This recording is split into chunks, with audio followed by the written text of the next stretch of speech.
Welcome back to family. કેમ છો બધા? મજામાં જશો તો આજના વ્લોગમાં તમારું સ્વાગત છે. અને આજ બનાવવાનો આપણે લોંગ વ્લોગ, કેમ કે એને આપણે એક પાર્સલ આવેલું છે ફ્લિપકાર્ટથી, જેનું આપણે અનબોક્સિંગ કરવાનું છે. તો હાલો હવે ચાલુ કરી દે. આપણે બહુ જાજો ટાઈમ નથી બગાડવો. તો હાલો પાર્સલ બતાવું તમને સીધો જ. તો હાલો તમને હું ખોલીને બતાવું જલ્દીથી. તો જલ્દીથી મિત્રો હવે આપણે અનબોક્સિંગ કરી નાખીએ આપણા પાર્સલનું.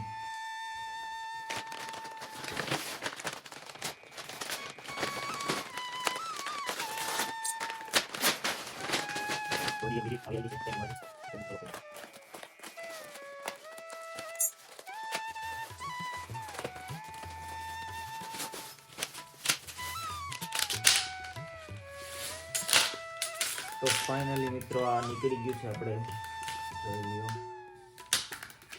Wheel cover. તો આપણે મંગાવ્યા છે આપણા એમટી માટે વ્હીલ કવર.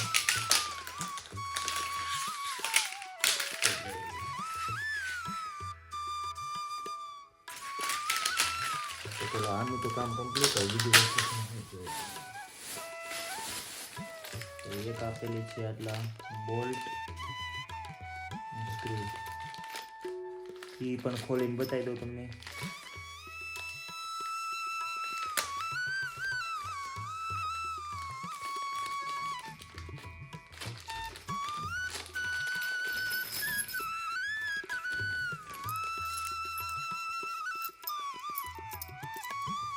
તો જોઈ લો કંઈક આવા બોલ ટાઈપ છે, નટ કંઈક આવી છે, સ્ક્રૂ કેટલા આપ્યા છે? 3 ને 3 6. અને સ્ક્રૂ તો બહુ જાજા આપ્યા જોઈ લો. તો હજી આટલું થઈ ગયું. પછી હજી થોડુંક ઘણું આપેલું છે. તો આપણે 6 સ્ક્રૂ મારવાનું. તો રેડી ગાઈસ, અનબોક્સિંગ કરી નાખ્યું છે. તો હવે આમાં થોડુંક આપણે રેપિંગ કરવાની છે, કસ્ટમ રેપ. તો ચલો આપણે એ હવે કમ્પ્લીટ કરી. તો ગાઈસ કંઈક આવો કસ્ટમ રેપ છે જે આપણે આના ઉપર ડીશમાં કરવાનું છે. જોઈ લો. તો ચલો આપણે આનું કામ સ્ટાર્ટ કરી નાખીએ. આપણે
તો ગાઈસ જોઈ લ્યો કમ્પ્લીટ થઈ ગયું છે. જો આટલો આપણે કચરો કાઢ્યો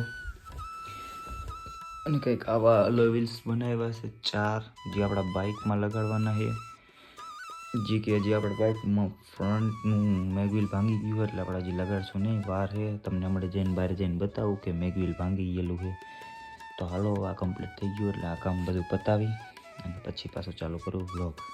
ફાઇનલી મિત્રો જોઈ શકો છો તો કંઈક આપણે આવી રીતે ભાંગી ગયું છે મેગવ્હીલ અને આ આપણી જૂની અલોય વ્હીલ્સ હતી જે આપણે કટકા થઈ ગયા છે.